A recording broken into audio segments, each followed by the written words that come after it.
Mousesports here. They have Physics on the lineup. We know that Physics is kind of this draft guru, so you expect that the draft for Mousesports should be impeccable this time around. Yeah, hopefully that will be the case. I'm wondering if maybe the team sides were swapped there, but it looks like that was the case, and so it will be an Idris for Mousesports. So this was the pick that, you know, if you went and looked up Justman's account, the most recent games as a carry were on the Idris. It's one of the strongest picks in the current meta, so a very smart draft for them to make sure that they get that comfort pick for someone who's in an uncomfortable role. And this is definitely, I think, a little bit of strategy coming in already, because they've taken the Idris also away from Kvalify. I wonder how much in advance they prepared this, and perhaps Physics was like, okay, Justman, you have to practice this carry because we're going to want to pick it to take it away from Kvalify. And I think that's what happened, and it's very smart so far. Yeah, going to be taking the Cruel off the table. Samuel locked in fairly early here for SK Gaming. This has been a pick, it's been kind of a fringe pick in the meta right now, but it has been doing very well. This is a pick also for SK Gaming that I've talked to Tyrus, and we've asked him, you know, what's your favorite hero to play? And he says Samuel. It's just because it's a pick that you can kind of go back to regardless of what the meta is. He feels like Samuel is a hero that can fit into pretty much any composition and work extremely well. So not terribly surprising that it is a pick that SK does like to grab early when they're saving a final pick, because it could be a flex. We've seen Kvalifar take the Lance into the lane before, or it could be run as their captain. I also like SK's draft here because so far what's happened is 4 Roam captain heroes have been denied from Mousesports: the Finn, the Lance, the Grace, and the Catherine. As a player that doesn't play the game that much, Physics, you don't have your hero pool too large. You have few characters or few heroes that you play, and especially since she's a captain main, I'm pretty sure Finn and Grace and Catherine were few of her most played heroes. So they're already taken a lot from Physics away, so now she has to flex her hero pool. She has to widen it and go for something that maybe she's not as comfortable on. I mean, if you're a captain player, I feel like you're going to be comfortable on an Arden.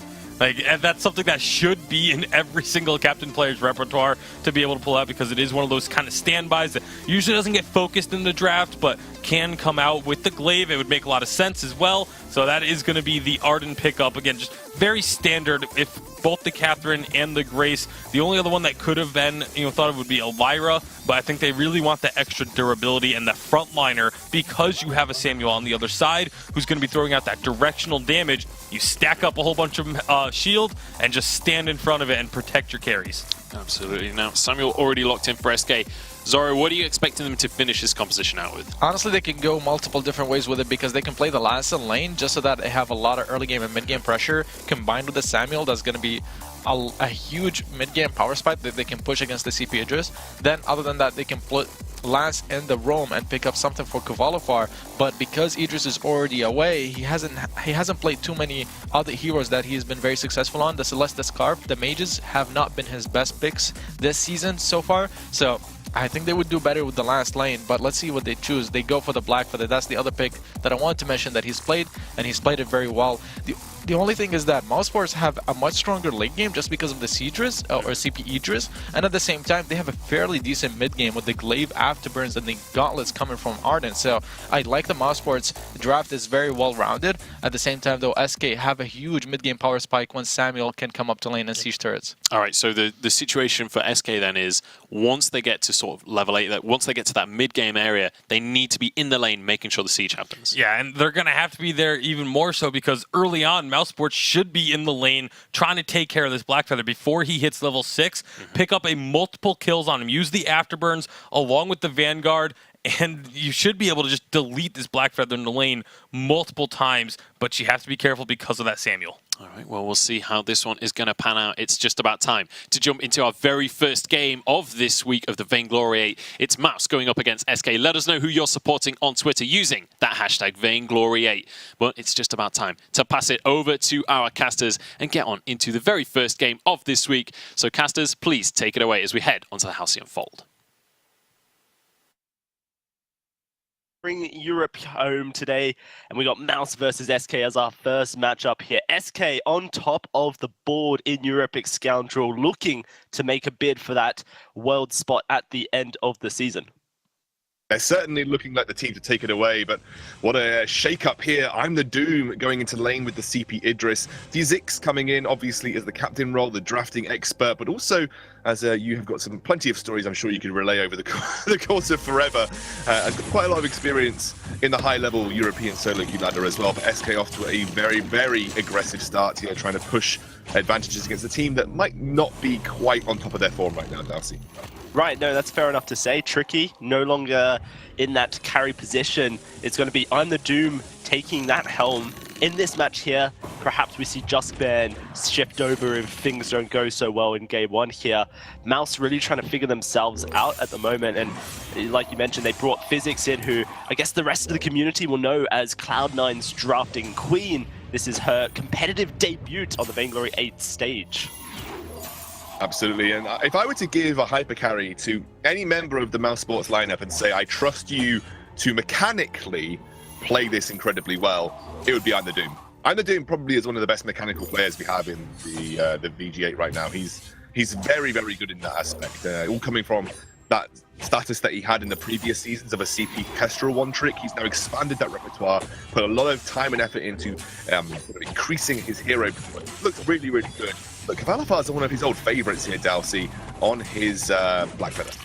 Yeah, his Black Feather last week we saw against Mouse, and it was just phenomenal. In fact, against G2 it was, and just destroyed Hundor, who we've seen time and time again put G2 in his backpack and carry them on home. It's been incredible to see Cavalifar, I think, step up to a whole new level of play.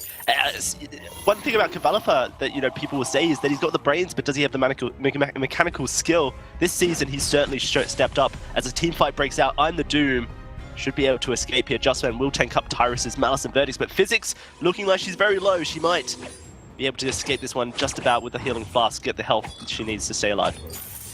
This is something that Samuel excels at, by the way, and it's a reason why I thought he's likely going to be more popular than he actually is that ability to put pressure. Ooh. Going to be Cavalifar in trouble, actually. Does be able to get away, but Tyrus, the Malice and Verdict, this is scary. Physics with the body block will go down. First blood going to go over to Tyrus. And Tyra is, like you said, one of his favourite heroes. He said it himself. Munchables was talking about it as well. He likes to just default to Samuel when he gets the option.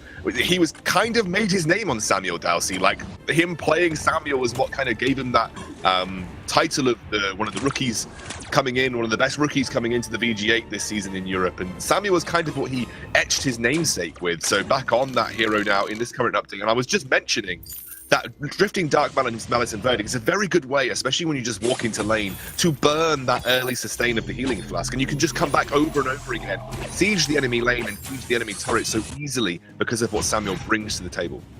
Yeah, no, me and you, when we were discussing 2.8 before it kind of hit the shelves, were almost convinced that we would see Samuel head up into the lane as a CP lane carry due to his ability to continuously put pressure on people and chunk out health. Now, we haven't quite seen that in 2.8, and I'm not quite sure we will, but it's great to see that he hasn't been forgotten in the meta, and as the weeks go on 2.8 here in the Vainglory 8, we see junglers picking up more and more often.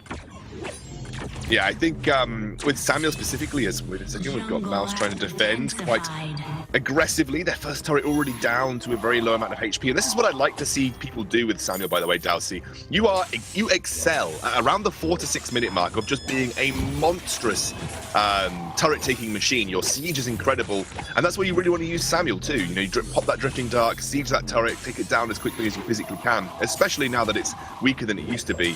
And I do like to see SK trying to do that as much as they can here. Tyra's got that level advantage right now, really using it as well with some spikes, with its crystal bits, heavy prisms, and the Eclipse prisms sitting in there as well. I wonder how much Mouse will invest into I'm the Doom is the question. Physics loves the hyper carry of a team. If you feel like you're behind, funnel that gold into someone who can carry you. I'm the Doom will have to step up if that's going to be the case here, as Tyra is really looking to take down this turret. Everyone on Mouse very, very low. There is no fountain available yet from this Arden either. And this is going to be the turret going down at the 5 minute mark. SK just consistently chipping the block. What a way to play Samuel early on here. That's exactly as I was saying, what I like to see. And SK have already opened up the map here against Mousesports, looking like They are trying to solidify their place as that best team in Europe right now. Remember, there is only one European slot on the line for Worlds. So only one European team can make it to the world stage right now. SK look like the favorites to do so, and when they play like this, you can see why they look like the favorites, Dowsey. You were mentioning Kavalafar. People mentioned that he's got incredible game brain mechanics, but has he got the skill as he goes in?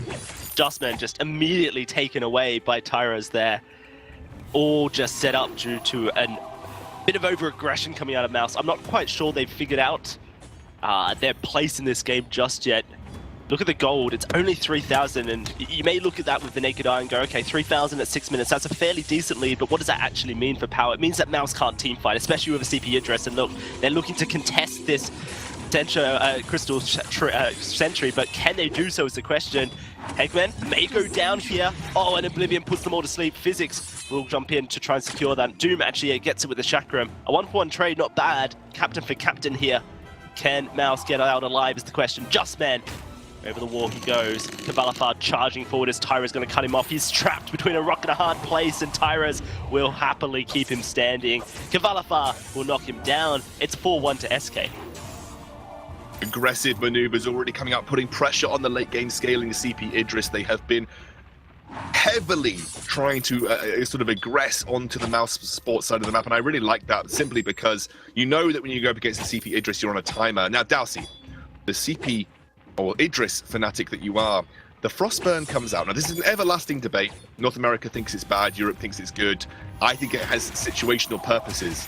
Against a Black Feather and this kind of composition, I mean, what do you think of this? Because I am one of the biggest backers of a Frostburn on CP Idris if the situation calls for it. I don't like it here. I really don't. I actually think it's really uncharacteristic of I'm the Doom, who has multiple times in Twitter chains towards me said that Frostburn sucks and Shadowglass is the only way to play CP Idris. So, what's going on? I don't know. I don't think it works into Black Feather like you're mentioning. He has 3 movement abilities, 2 rows offensives, and a Faint of Heart, meaning that he can just, if he gets slowed down and his movement speed is slower, he just uses one of them to kind of make up for it. The only thing it can assure is that Tyra's in the Drifting Dark is perhaps threatened to leave his Drifting Dark if a Chakram is flying at him, and it slows him down. The Drifting Dark kind of goes under his feet. That's the only thing I can think of.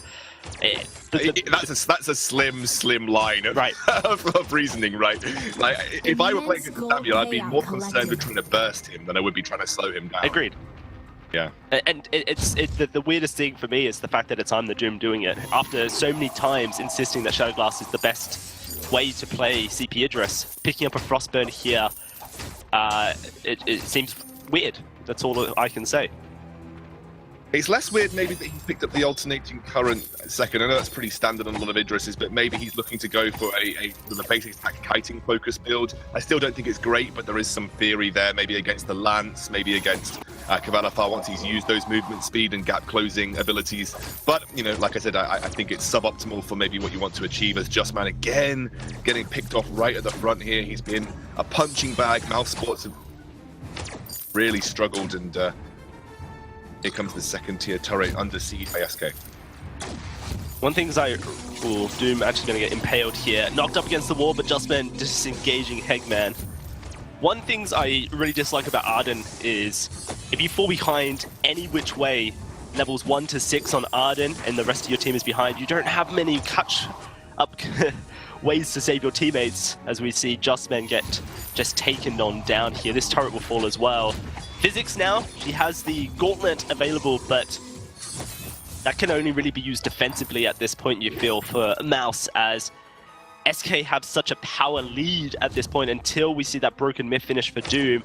I doubt Mouse realistically want to take teamfights. I really like the Arden Idris combination because CP Idris really benefits from movement speed, and obviously Vanguard is fantastic for that, helps him kite, helps him get into position. But I just feel that Arden is less adaptable than Lance. I just think Lance is one of the most adaptable captain heroes in the game right now. He has both, well, to sake of the meme, he can protect, he can attack, you know. He's got lots of facets to his kit. And I think, you know, I think just being good at Lance, it just makes you a very powerful hero on this current update and in this current meta. Just because of how good he is at setting up early game, how good he is at peeling in the late game as well. Lance is just kind of one of these all-round captains that's got a bit of everything, and I think he's just incredibly strong at this point in time. And you can see Hegman, who has been, by the way, I don't know how much we've discussed this, I'm sure it has had plenty of discussion over the last few weeks. What an excellent addition to the roster this has been for SK. Previously known as Redaption, has been such a great addition for these guys. It's really given them a boon that I think they needed after that Unified Western Live Championships performance. I have to admit, when I saw the announcement that Hegman would be joining SK, I was a little bit skeptical. As you mentioned, formerly known as Redaption, played for Cyclone.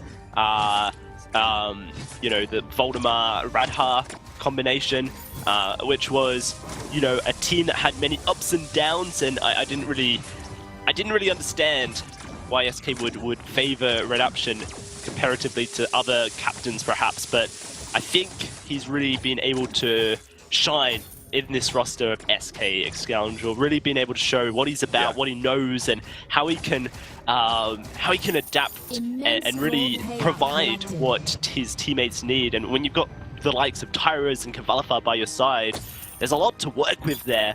Very adaptable players with, I think, a huge scope of possibilities. I think what you were saying is completely correct there, Darcy. Redaption didn't really strike as anything incredible out of the bottom. You know, he didn't really sound like this guy that was an up-and-coming megastar, but has some reason the environment in SK has just proven to be such a growing ground for him, and it's been, you know, like an incredible sort of process to see this guy who previously was nothing special turn into one of the main reasons that SK have really found a revitalization. And I think in general, Kavalifar and Tyros have been playing a level up from what we've seen from them, and I think it's part due to the addition of Hegman. Mouse here, trying to defend their choke point turret. I'm the Doom does have that broken myth. It's stacking up. 3 stacks currently.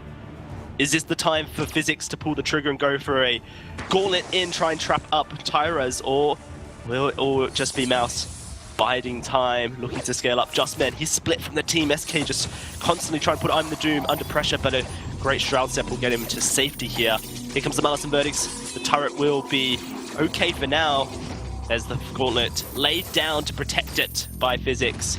Mouse will be able to protect it for now. Those broken myth stacks have reset, so there's no real team fight available for Mouse at this point. And SK, they're happy to continue this. Every time a wave crashes in, Tyros has that Drifting Dark available to power up his Malice and Verdicts, and this may be Mouse in trouble. Physics taking a lot of damage on the front line. Justman as well. I'm the Doom doing his best to try and keep them all back with those auto attacks, the alternating current. And the Broken Myth stacked up to 7 as we speak.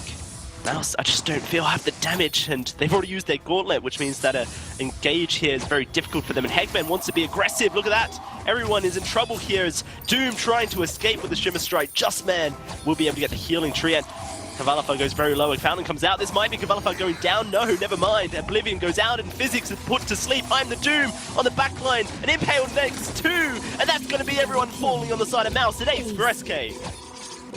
And they're going to push through and at least get the choke point turret here. A little bit late on the Crucible. I know Physics will be kicking herself for that. Gets slept up. Not that I think it mattered positionally. I think she was caught out just a little bit there. But SK have looked great from the get-go. They're looking to push on to these Vayne Crystal turrets. They'll get one at the very least. Another wave of ace minions are going to move through. And the Doom now. Kavalifar in a bit of trouble. Has a Rose offensive. Hegman roots up I'm the Doom. I'm the Doom actually looks like he might just fall. Finds the kill before he does so. It is going to be a 2v2, but Justman only has 2 offensive items to his name. It doesn't really have the shielding necessary to be able to take on Tyros. In fact, Justman's just picked up a life spring for himself. He's going to be going towards a second fountain for the team. They are truly trying to hyper carry as we get the replay, Scoundrel. That's crazy. I mean, let's have a look at the what just happened there again. It's set up by Hegman, and some of these impales have been missing almost every time. We've got a team fight actually. Tyros is in trouble here. You can see in your bottom right. He just goes down. Hegman now has to escape. Hegman should just be falling here. Justman should be able to pick up the kill. Just trying to get that gold over to him. I'm the Doom's actually coming down. They might even give it to I'm the Doom. If they're hyper carrying this Idris, then he's the perfect choice for it, and it will be the Chakram kicking up the kill for the side of Mouse. And they might now be able to collapse and get this gold mine. 10k or over gold behind. Actually, they're just sort of up to 8k now, but with the Kraken spawning, this is an opportunity for Mouse right now as Kavalafar is forced to Rose offensive as well, use that Rose defensive as we like to call it colloquially. And They're Kraken's actually started starting this here. up here. This is desperation from Mouse. Going to be very risky. I'm the Doom on the backline. There it is. Kavalafar knocked in. He's going to fade apart away, but here comes Tyrus with that drifting dark. It's going to be Physics leading the charges. I'm the Doom puts it down. That this time the Oblivion's brought. This time Tyrus is dead, and it is going to be a double kill going over to Doom. Eggman comes in, but it's not enough at this point. He gets knocked back. Maybe it's just a triple coming through. It's definitely an ace. Mouse desperation play works out. They're going to get turrets and a Kraken. Oh my word, SK a little bit overestimating the power of their ability to stop Mouse from doing this Kraken. They're going to get 2 turrets, they're going to get the Kraken, a massive amount of comeback gold in their back pocket as well. And I'm the Doom. Often we talk about a point in the game where CP Idris can come online and start to carry things back in his favor. That point in the game is often Broken Myth, and especially with the 3-item backing behind it. So when CP Idris gets Broken Myth, that's the point in the game where you have to turn around and say, okay, now we have to start to worry about this. We have to have a proper game plan approaching these fights. Everything kind of has to be a bit more focused than it was previously. And I just got the feeling, we were looking at the replay previously, didn't get to see the whole fight. It just felt SK were approaching these team fights a little bit sloppily. They weren't really thinking about how they were doing it. They were just saying, oh, we're really far ahead. We can do it however we like from this point forward. And Hegman have been missing those crucial impales to start with. And it all felt a little bit haphazard from SK in general when they were approaching these team fights. But now it's at the point where we're 4 items on CP Idris. This is late game CP Idris online. I don't think SK ever wanted to see this part of the game, Dowsey. No, not at all. This Kraken may be taken down quickly, and a Gauntlet will go down, but knocked back. I'm not quite sure how. It didn't go over the wall. It was an attempted Gauntlet over the wall, yeah. There we go. So the Kraken will find a 3rd turret for this push. In theory for SK, that is not enough done to stop the Kraken from being a great investment for Mouse, since they got 2 turrets off the ace as well as a 3rd with the Kraken. Mouse have just riveted themselves back into a position where they can fight. Like you mentioned, Eve of Harvest was bought in 1 purchase. There were no components. It was just a straight up tier 3 buy for I'm the Doom. And they are truly looking to hyper carry I'm the Doom here. 2 fountains. Justman will pick himself up an Aegis as well. Unless it's a Crucible. Crazy. If it is a Crucible, that's insane. Hegman's gone for a Shiver Steel, by the way. Did receive some buffs moderately recently, but it's not an item that you see people pick up on sort of frequent occasion, especially on a Lance. Definitely gives you the impression that slowing down a target, especially that CP Idris for Kavalafar, long basic attack range on Lance, remember, he's got a fairly long stabbing Lance that he can throw out. If he lands that on CP Idris, even with just 1 Shiver Steel proc, that might be enough for Kavalafar. So you get the impression this is a big setup from Hegman to allow Kavalafar to get into position. The echo's there from Hegman as well, so he's going to have either a double Impale or a double Githian Wall. But this game has suddenly got a lot closer. I love the purchase of a Crucible and a Fountain from Justman. This is the first time that we have really seen a team go all in on 1 carry, Dowsey. Often you say hyper carry and you have like a semi-utility jungler like Cruel, but he doesn't really build like another captain. This is basically Justman playing captain. Mouse had done this multiple times. They did it on Fortress, it was CP Doom. Basically just captain jungle. There's a Gauntlet, that's beautiful. It's gonna give I'm the Doom the space he needs. Maybe not, he's stunned up, he's in trouble, but he's gonna get the Fountain. He gets out of the fight. Physics is put to sleep. Both fountains were used at the same time, Scoundrel. Perhaps not what was necessary for Mouse, but at the same time, perhaps the reason. I don't know how Fountain works. Does it stack when you get healed by one and then the other immediately, or is it just... You're asking me a question that I would just be guessing at, but I get the feeling that... it might not be as effective at the used at the same time, but remember, I think basically what you'll have is that obviously Fountain works better the lower HP you are, so you just lose a bit of effectiveness of Fountains. This is not good for Mouse. Perhaps they can turn it around. It's I'm the Doom left alone. Never mind, he's rooted, trying to escape here. The first goes down, it's Justman. A second for Kavalafar, and I'm the Doom will be the 3rd. A triple kill comes through for SK. And without their cooldowns, they just step too far forward, Mouse in the jungle. Now SK to push the base. Yeah, unfortunately, Mouse, they walked right into Lance's death trap there, into the corridor with no fountains, no cooldowns. They were asking to lose that teamfight. Dalsy SK, after a little bit of a hiccup, are looking to clean this first game up. Makes a lot of sense that Mouse, with the loss of Tricky, decide to run a double captain composition. Physics and Justman, it's their main roles. Unfortunately for I'm the Doom, just wasn't enough to give him the power necessary to pick up game 1 here. SK bring it back at Scoundrel. We'll have to see how Mouse are able to recover from it as well, considering it didn't go the way they wanted. Let's throw it back to our desk to give us